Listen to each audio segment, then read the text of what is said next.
오늘은 마지막 때라는 제목으로 말씀을 나누도록 하겠습니다. 오늘은 12월 마지막 주일입니다, 여러분.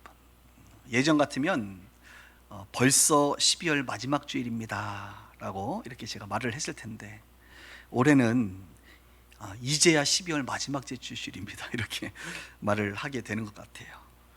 그 이유는 예전에는 12월 마지막 주가 되면 아쉬움이 있었어요. 뭔가 좀 아쉬웠는데, 올 한 해를 보내는 것에 대한 아쉬움이 있었는데, 올해는 아쉬움이 아니라 빨리 지나갔으면 좋겠다 이런 생각이 더 많습니다. 그만큼 올해는 코로나 때문에 힘든 시간이 아니었나 이런 생각을 하게 되죠. 그래서 빨리 지나가서 내년에 또 백신도 맞고 또 코로나가 또 종식되는 그런 날을 우리가 이제 기대하기 때문에 그런 것은 아닌가 이런 생각을 하게 됩니다. 오늘은 또 하나의 마지막을 말씀드려야겠습니다. 그동안 설교했던 다니엘서가 이제 마지막입니다. 마지막 12장에 대한 설교를 오늘 할 터인데 12번째 이제 설교입니다. 그리고 설교의 제목도 마지막 때입니다. 오늘은 여러모로 이제 마지막과 관련된 이야기를 할 수밖에 없습니다. 하나님께서는 구약 성경 다니엘서와 신약 성경 요한계시록을 통해서 인간 세상의 마지막, 인류의 마지막에 대해서 분명하게 말씀해 주고 계십니다. 성경에 기록해 주셨습니다. 계시해 주셨습니다. 그 이유가 있다면 그것은 마지막 때가 있다는 것을 우리로 하여금 알기를 원하는 것이고, 또 하나는 마지막 때를 우리가 잘 시대를 분별하여 알아차리고 나서 준비를 해야 된다라고 하는 그런 이유가 있을 것입니다. 그래서 하나님은 성경을 통해서 우리 가운데 마지막 때에 대해서 말씀하고 있습니다. 저는 오늘 설교를 듣고 있는 저와 여러분들이 하나님께서 계시하신 성경을 통하여 마지막 때에 대하여 확실하게 알기를 주님의 이름으로 축복합니다. 이 다니엘서를 통해서 마지막 때에 이제 12장에서 좀 구체적으로 설명해 주고 있습니다. 물론 예수님께서도 마지막 때에 대해서 설명하고 요한계시록도 마지막 때에 설명을 하고 있어요. 그래서 다니엘서와 예수님의 말씀과 요한계시록을 좀 합산해서 오늘은 여러분들에게 마지막 때에 대한 이야기를 좀 하도록 하겠습니다. 마지막 때에는 어떤 일이 일어날 것인가? 첫 번째는 환란이 있을 것이다 라는 것입니다. 환란. 한번 따라해 볼까요? 환란이 있을 것이다. 별로 듣기 좋은 말은 아니죠. 그러나 우리가 이것을 알아야겠습니다. 오늘 다니엘 12장 1절은 이렇게 시작합니다. 그때에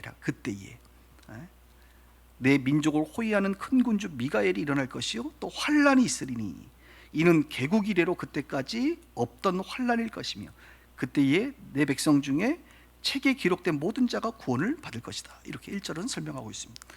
그때에라고 하는 것은 앞장 11장 마지막 36절부터 45절 이제 마지막 부분인데요.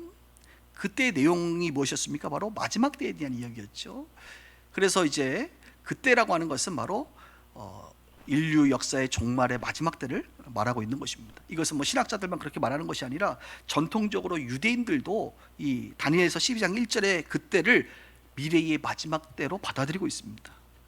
그리고 성경을 쭉 읽다 보면 오늘 12장 6절에도 보면 이 놀라운 일의 끝이라는 표현이 나와요. 이 놀라운 일의 끝. 그러니까 계속적으로 12장은 마지막 때 끝에 대한 이야기다 이렇게 우리가 받아들이면 되겠습니다. 그러니까 오늘 본문은 요한계시록과 결을 같이 한다고 말할 수가 있겠죠. 요한계시록의 그 마지막 종말과 결을 같이 합니다. 요한계시록도 환란에 대해서 말하고 있습니다. 예수님도 환란에 대해서 말하고 있습니다. 오늘 다니엘이 마지막 때에 무엇이 있겠느냐? 큰 환란이 있겠다. 개국 이래로 그때까지 없었던 환란, 그것은 마지막 때 일어날 환란입니다. 요한계시록 7장 14절에 보면 이런 표현이 있습니다. 흰옷 입은 자들에 대해서 말할 때 이는 큰 환란에서 나오는 자들인데 어린 양의 피에 그 옷을 희게 씻게 하였느니라. 누가 흰옷을 입고 있느냐? 큰 환란에서 나온 자들이라는 거예요. 그러니까 저와 여러분들이 흰옷 입고 주님을 만날 때에 우리는 그 이전에 어떤 과정을 겪어야 되냐면 큰 환란의 과정을 겪는다는 것입니다. 또 다니엘서 12장 우리가 읽지는 않았지만 7절에 보면 한때와 두때와 반때를 지나서 성도의 권세가 다 깨지기까지 그렇게 되면 이 모든 일이 다 끝나리라. 끝에 대해서 말해요. 이 모든 일이 끝나는데 뭐라고요? 성도들의 권세가 다 깨지기까지. 한때와 두때 반때. 한때 두때 반대면 3년 반이잖아요. 이것은 다니엘서를 통해서 또 요한계시록에 등장하는 7년 대환란 중에 후 3년 반을 말하고 있습니다. 그것을 우리의 태양력으로 3년 6개월을 정확히 말할지 아니면 상징적인 어떤 환란의 기간으로 말할지는 가봐야 알겠습니다만 저는 개인적으로 후자를 따르고 있습니다. 어쨌든 중요한 것은 환란이 있다 이것이죠. 예수님도 마태복음에 보면 제자들이 와서 물어봅니다. 예수님께 주의 임하심과 세상 끝에는 무슨 징조가 있겠습니까? 주님이 다시 오시는 그것과 세상 끝에는 무슨 징조가 있겠습니까? 이렇게 말할 때, 물어볼 때 24장 9절에 보면 사람들이 너희를 환란에 넘겨주겠으며 너희를 죽이리니 너희가 내 이름 때문에 모든 민족에게 미움을 받으리라, 이렇게 말하고 있어요. 다니엘도 요한계시록도 예수님도 뭐라고요? 마지막 때가 되면 환란이 있을 것이다, 미움을 받을 것이다, 이렇게 말을 하고 있습니다. 그래서 예수 믿는 우리가 마지막 때가 되면 될수록 미움을 받는 것, 환란을 가운데 놓이는 것은 어쩌면 자연스러운 일일 수도 있습니다. 그 순간이 물론 매우 마음 아프긴 합니다만 성경의 말씀에 따르면 마지막 때에 유일신을 섬기는, 성경만이 절대적 가치라고 말하고 있는 우리 기독교가 핍박을 받고 미움을 받는 것은 당연합니다. 왜? 세상은 그것과 전혀 반대로 가고 있기 때문에 그렇죠. 성경 창세기부터 요한계시록을 정리하면 마지막 때에 10가지의 특징이 나오는데 그것을 잠깐 정리해 드리겠습니다. 첫 번째는 적 그리스도가 출현합니다. 두 번째는 전쟁과 기근과 지진과 질병이 자주 일어납니다. 세 번째는 핍박, 미움을 받습니다. 네 번째는 거짓 선지자들이 활동을 합니다. 다섯 번째는 불법이 성행합니다. 여섯 번째는 사랑이 식습니다. 일곱 번째, 복음이 땅끝까지 전파됩니다. 여덟 번째, 빨리 왕래하게 되고, 아홉 번째, 배교가 일어나고, 믿는 자들의 배교가 일어나고, 열 번째, 성도들이 극심한 타락을 하게 됩니다. 이런 것들이 마지막 때로 향해서 갈 때마다 일어나는 그 10가지의 특징이 점점 가속화가 되고 확장이 된다는 거예요. 불법이 성행하죠. 점점 사랑이 식지요. 복음도 땅끝까지 전파되고 있지요. 요즘 같으면 질병이 흉흉하지요. 배교는 일어나고 성도들은 점점 타락해져 가고 있죠. 이런 일들이 마지막 때를 향해 가고 있다는 것을 우리로 하여금 점점 깨닫게 할 뿐만 아니라 마지막 때의 환란, 미움을 받는다는 것입니다. 이 얘기만 들으면 우리 그리스도인들이 마음이 굉장히 무겁습니다. 그런데 다니엘서 12장 1절은 그것만 말하지 않고 너희들의 민족을 호위하는 큰 군주 미가엘이 등장한다. 이렇게. 미가엘은 누구예요? 천사장이잖아요. 전쟁을 수행하는 천사장이잖아요. 악한 마귀 사단이 여러분들을 공격할 때 여러분들을 보호해주는 천사가 나타난다. 바로 미가엘이 그렇게 보호한다. 다니엘이 기도했을 때 21일 동안 가브리엘이 오다가 막혔잖아요. 그때 미가엘이 도와주지 않습니까? 그런 것처럼 저와 여러분의 인생 가운데 악한 세력의 공격이 심하면 심할수록 하나님의 사랑은 더욱더 강력하게 우리 가운데 나타난다는 것입니다. 시편 46편 1편에 보면 이런 말이 있죠. 하나님은 우리의 피난처시요 힘이시니 환난 중에 만날 큰 도움이시다. 환난 중에 하나님의 도움을 만난다. 그러니까 여러분들이 기본적으로 2020년을 살아가는데 환난이 없었다고 한다면 하나님의 도움도 경험하지 못했을 거예요. 그러나 여러분의 인생이 환난이 극심하면 극심할수록 하나님의 도움도 큰 법입니다. 이스라엘 백성들이 광야를 지나갈 때에 얼마나 큰 환난입니까? 어려움이, 고통이에요. 그때 하나님의 도움과 기적은 더 많이 경험되는 것이죠. 반면에 그의 손녀, 손자들이 거하는 가나안 땅에서는 환난이 그리 극심하지 않으니 하나님에 대한 도움도 경험도 적었던 것입니다. 하나님은 하나님의 백성들, 하나님의 교회를 호위하십니다. 보호하십니다. 오늘 그 사실을 우리가 믿음으로 받아들여야 됩니다. 그래서 하나님 우리를 보호하사 어떤 일까지 되냐? 오늘 12장 1절 마지막에 보니까 백성 중에 책에 기록된 모든 자가 구원을 받는, 책에 기록된 생명책이죠. 그곳에 기록한 자들이 다 구원을 받는다. 그러니까 마지막 때의 환난은 있지만 하나님의 도우심이 강력하고 그리고 끝까지 믿음을 지킨 자들, 하나님의 그 은혜와 보호 속에 살아가는 자들은 구원을 받는다라고 성경은 말합니다. 요한계시록 20장 12절에 보면 책들이 펴져 있고 또 다른 책이 펴졌으니 곧 생명책이라 이렇게 말해요. 그러니까 책들이 펴졌고 또 다른 책이, 그러니까 책이 한 권이 아닌 거, 책들 여러 책들이 있고 또 단수 한 권의 책이 있다. 그럼 이 여러 책들은 무슨 책이냐? 심판의 책입니다. 그리고 이 한 단수로 쓰여져 있는 이 책은 무슨 책이냐? 생명책입니다. 재밌죠 여러분? 생명책은 단수로 쓰여졌고 심판의 책은 여러 책들입니다. 누가 더 많아요? 구원받을 사람보다 아마 심판받을 사람이 많지 않을까라고 저는 개인적으로 추측해 봅니다. 그것을 상징적으로 표현하는 하나님의 말씀이 아닐까 이런 생각을 하게 되는 거예요. 그래서 요한계시록의 이 생명책에 들어가는 자들은 자신의 행위를 옳게 한 자들이라고 말해요. 자기의 행위를 옳게 한 자. 그러니까 행위를 옳게 했다는 것이 무엇일까? 여러분 성경에 보면 행위를 옳게 했다는 것은 여러분들이 어떤 도덕적인 윤리적인 측면의 행위를 말하는 게 아니에요. 기본적으로 우리가 하는 행위 중에 가장 근본적인 행위는 뭐냐면 예수 그리스도와 연관된 것입니다. 이것은 마태복음에 보면 이제 산상순에 예수님께서 행위, 열매에 대해서 말을 할 때 뭐라고 하느냐 그 옳은 행위, 열매에 대해서 말을 하면서 마지막에 이런 표현을 씁니다. 반석 위에 집을 지은 지혜로운 사람 같으니 비가 오고 창수가 불고 창수가 차고 바람이 불 때에 모래 위에 집은 집은 무너지지만 반석 위에 지은 집은 어떻게 해요? 무너지지 않는다라고 말을 했어요. 그러니까 우리가 하는 행위 중에 가장 중요한 행위는 뭐냐면 반석 위에 집을 짓는 거예요. 반석이 중요한 거. 반석.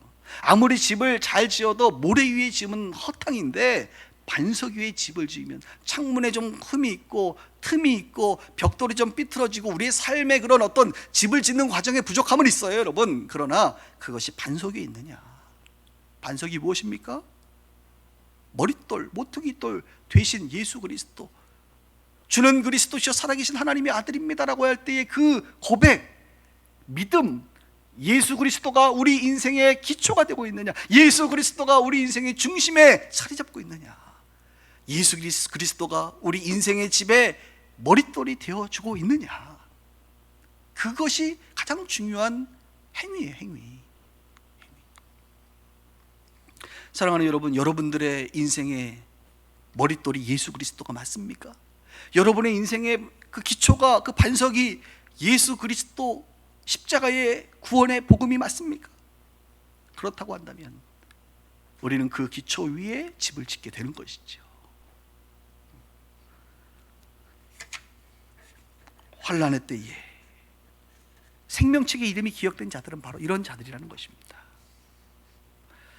환난은 있지만 천사들의 도움과 하나님의 보호하심이 있다는 것, 우리를 구원하신다는 이 소식이 우리 믿는 자들에게 마지막 때는 그렇게 두려워할 일이 아니라는 것이죠. 두 번째, 마지막 때의 특징은 환난이 있을 것이고, 두 번째는 심판이 있다는 것입니다. 심판이 있을 것이다. 2절을 볼까요? 2절에 보니까 땅의 티끌 가운데 자는 자 중에서, 자, 땅의 티끌, 그러니까 이 땅에서 자는 자, 죽은 자들을 말하죠. 자는 자 중에서 많은 사람이 깨어나 영생을 받는 자도 있겠고 수치를 당하여 영원히 부끄러움을 당하는 자도 있을 것이다. 마지막 때는 심판이 있다는 거죠.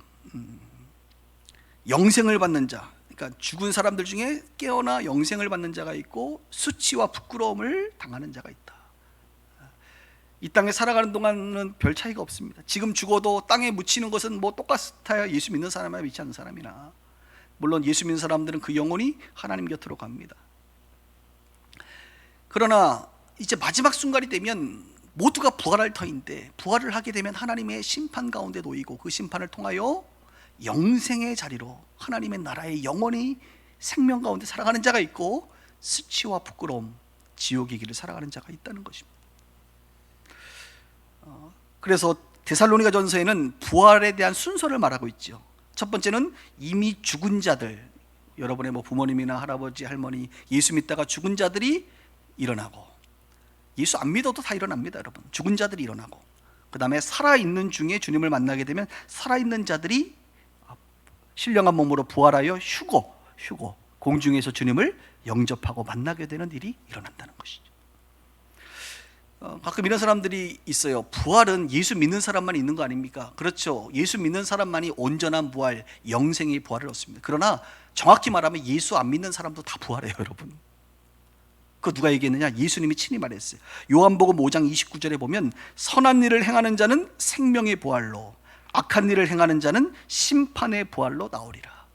다 부활하는데 우리 예수 믿는 사람은 생명의 부활로 나오고, 예수 안 믿는 사람들은 심판의 부활로 나타난다는 거예요. 생명의 부활이 무엇입니까? 오늘 성경이 말하고 있는 영생입니다. 영생. 생명책에 이름이 기록되어 있는 영생을 말하는 거예요. 심판의 부활은 무엇입니까? 오늘 성경이 말하고 있는 수치스러운, 부끄러운 그런 삶을 살아가는 것입니다. 수치와 부끄러움. 그래서 예수 믿지 않고 사는 사람들, 그 사람들은 수치와 부끄러움을 당합니다. 왜요?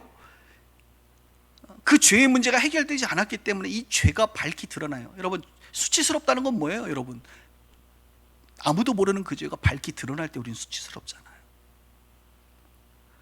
죄된 내 자아가, 내 모습이 만방 앞에 폭로되면 그때 우리는 수치와 부끄러움을 당합니다.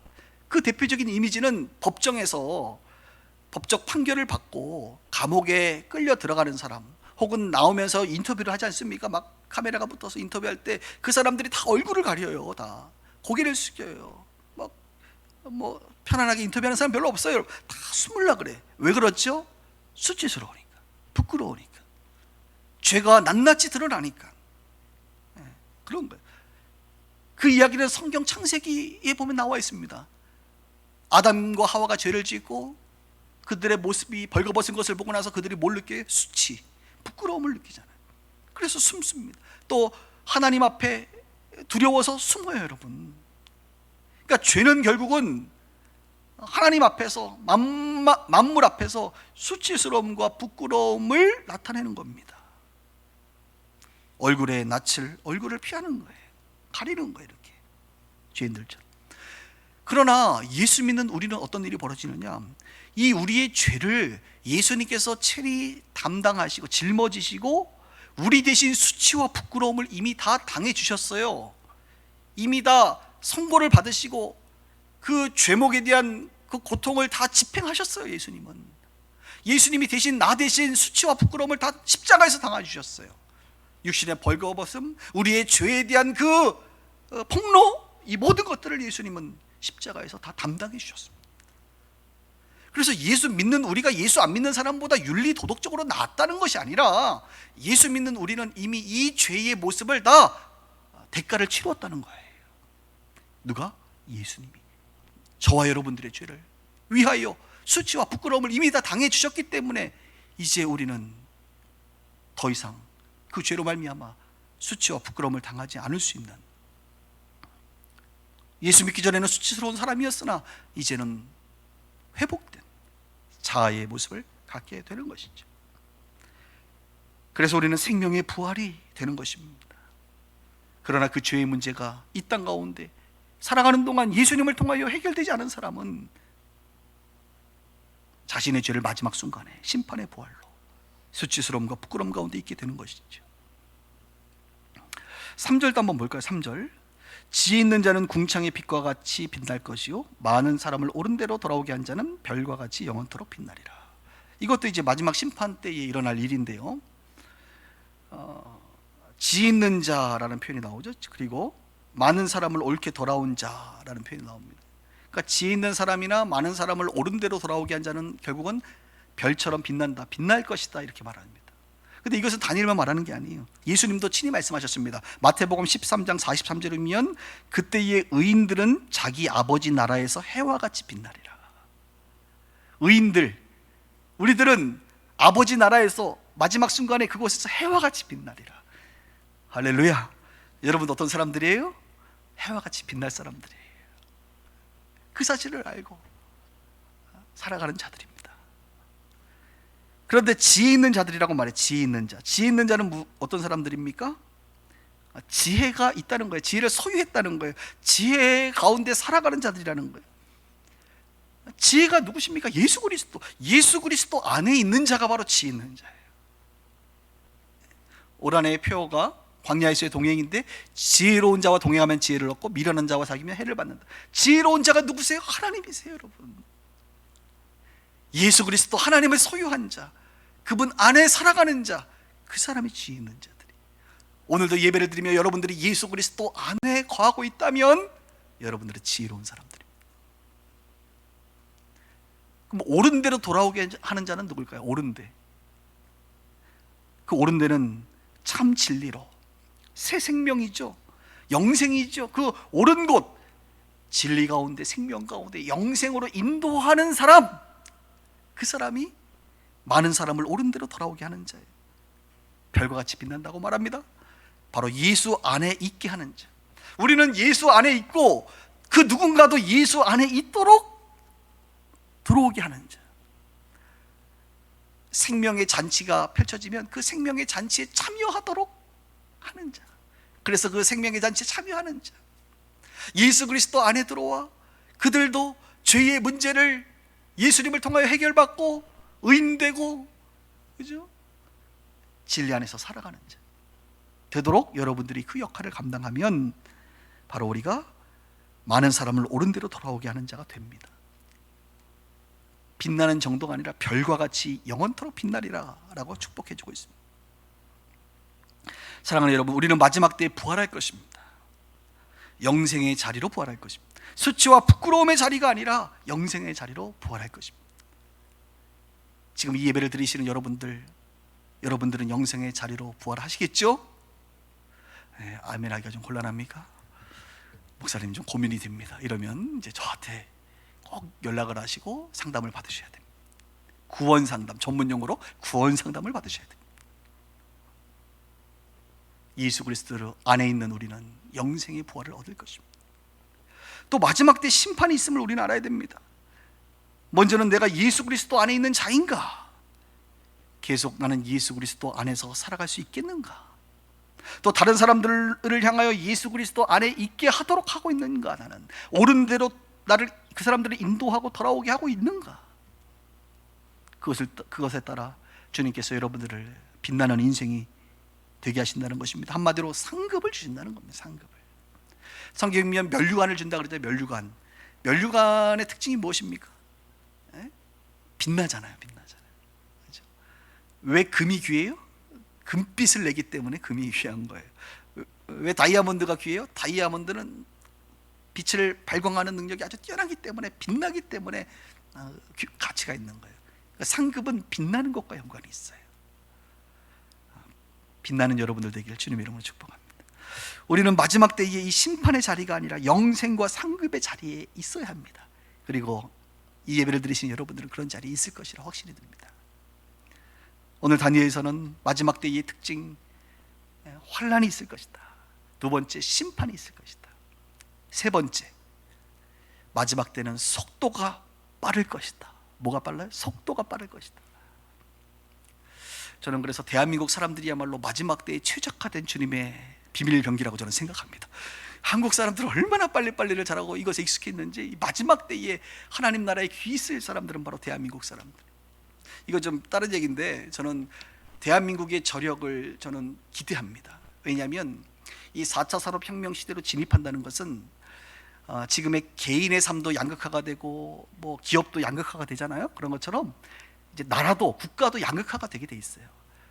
초고도의 과학기술과 이 어떤 신기술을 갖는다는 것은 저개발국가, 개발도상국에서 거의 불가능한 일이에요. 그러니까 우리 대한민국이 선진국, 그래서 어느 분의 표현대로 선진국의 뒷다리를 잡고 있다. 선진국의 뒤에 간신히 지금 붙어 있다. 여기서 우리가 선진국으로 들어가느냐 못 들어가느냐는 정말 중요한 시점이라고 생각해요. 저는 들어갈 것 같아요, 개인적으로. 한국 사람들의 이 특징, 빨리빨리 특징이라든지 이 창조적인 사람들, 또 인재들이 굉장히 많기 때문에 저는 진입할 수 있을 거라고 생각을 해요. 그래서 하나님께서 마지막 때에 대한민국을 귀하게 쓰실 거라고 저는 믿어요. 뭐 아멘 안 해도 괜찮습니다만 저는 그렇게 믿어. 마지막 때의 특징은 속도가 빠를 것이다. 4절을 보겠습니다. 4절. 다니엘아, 마지막 때까지 이 말을 간수하고 이 글을 봉함하라. 많은 사람이 빨리 왕래하며 지식이 더하리라. 여기 이 말씀을 간수하고 봉함하라 그랬더니 뭐 비밀로 취급하라는 그런 뜻이 아니에요, 여러분. 비밀로 어디 숨겨둬라 이런 의미가 아니라, 간수하라는 건 뭐냐? 잘 가지고 있어라. 부패가 되지 않도록 잘 간수해라. 부패가 되지 않도록. 그리고 봉함하라는 것은 훗날에 이 말씀이 조작되거나 편집되거나 오류가 유입되지 않도록 잘 보존해라, 이런 의미라고 볼 수가 있겠습니다. 그래서 마지막 때가 되면 특징이 뭐라고요? 많은 사람이 빨리 왕래하고 지식이 더한다. 빠르다, 지식이 더한다, 이런 이제 표현이 나오죠. 예전에는 걸어 다녔잖아요, 여러분.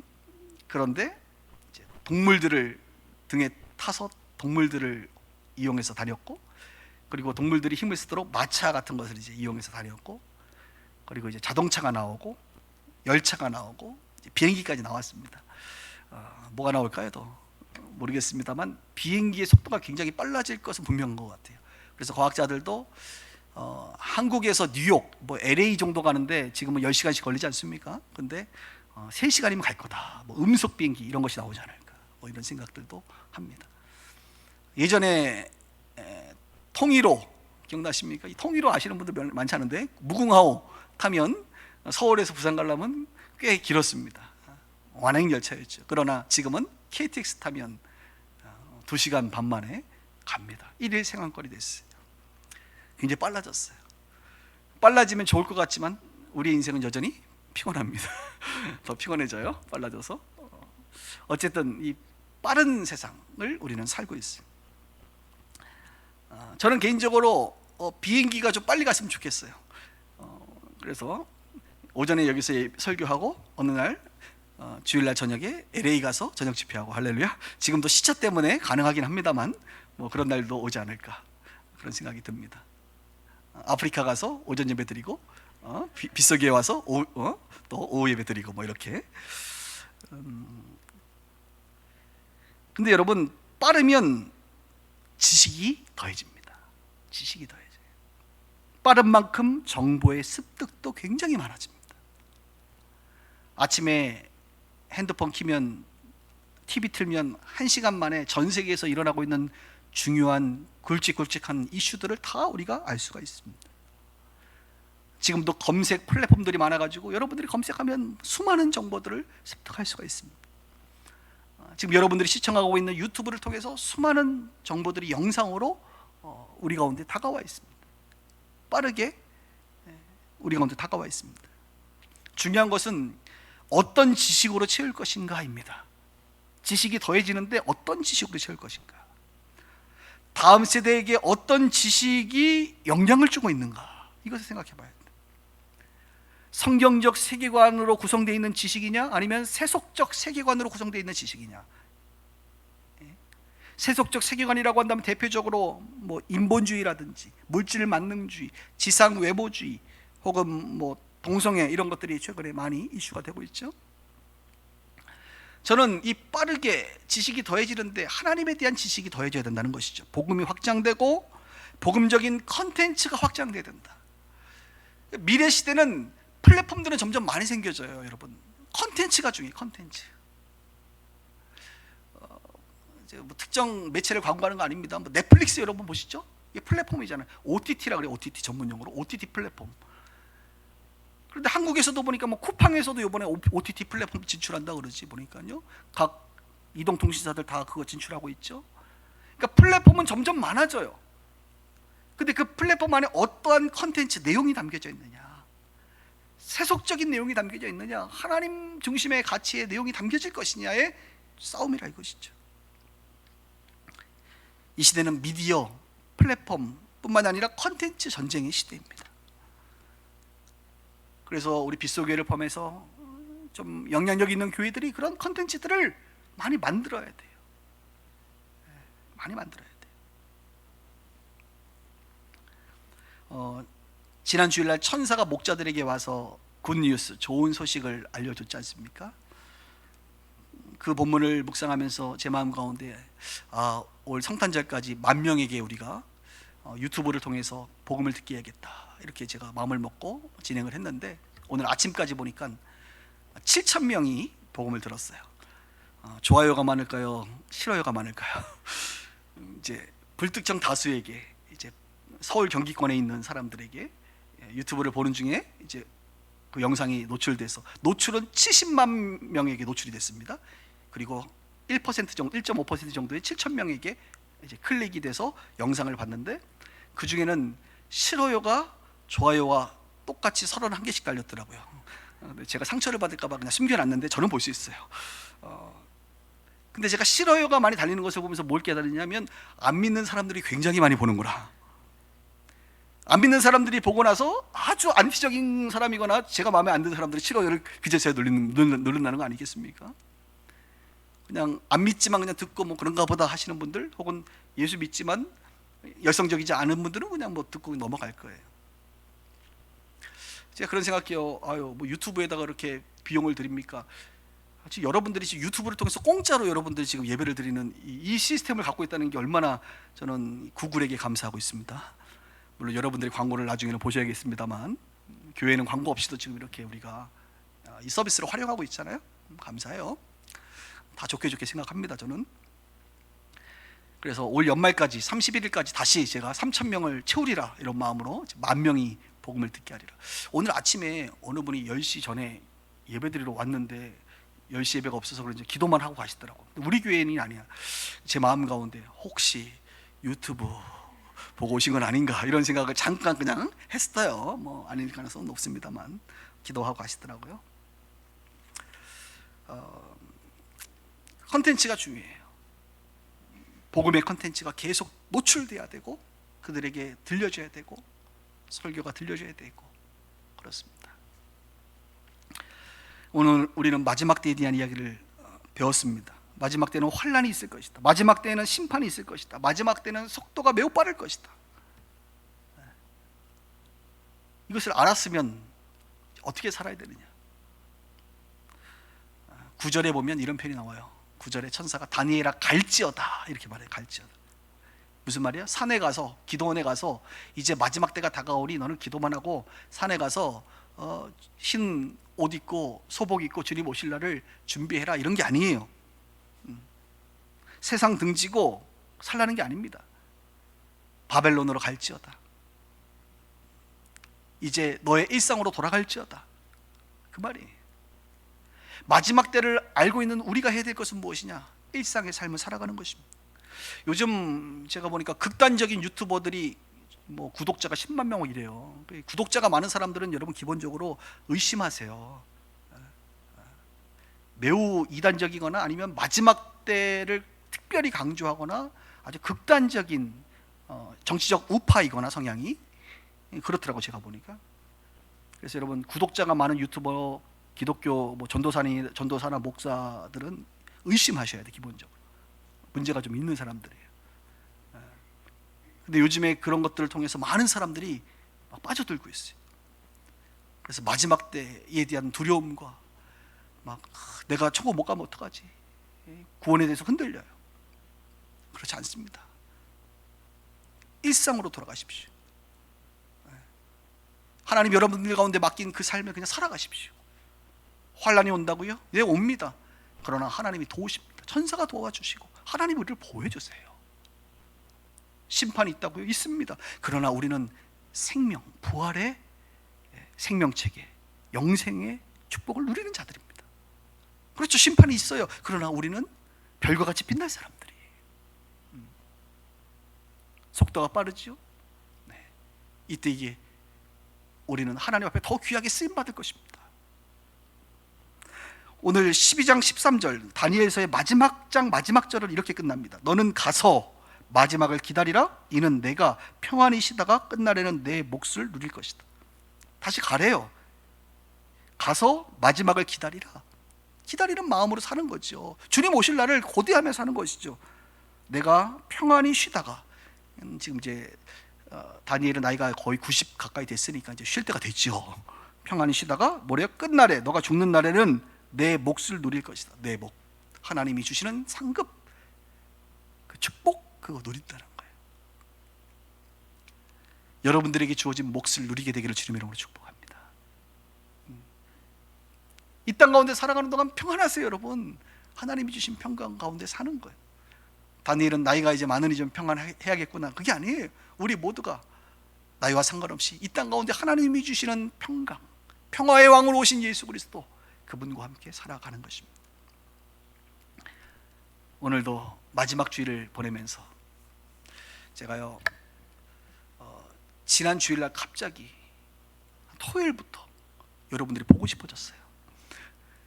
그동안은 뭐 오래 안 된 것 같아서 별로 그렇게 보고 싶다는 생각이 안 들었는데 지난주 토요일부터 갑자기 보고 싶어지더라고요, 우리 교인들이. 그래서 셀 모임을 할 때 얼마나 반가웠는지 몰라요. 셀 모임 안 하신 분들 너무 제가 보고 싶어요, 사실은. 혹시 이러다가 계속 못 보는 건 아닌가. 근데 이 땅에서는 못 봐도 괜찮아요. 마지막 천국에서, 거기서는 꼭 만날 수 있기를 주님의 이름으로 축복합니다. 기도하겠습니다.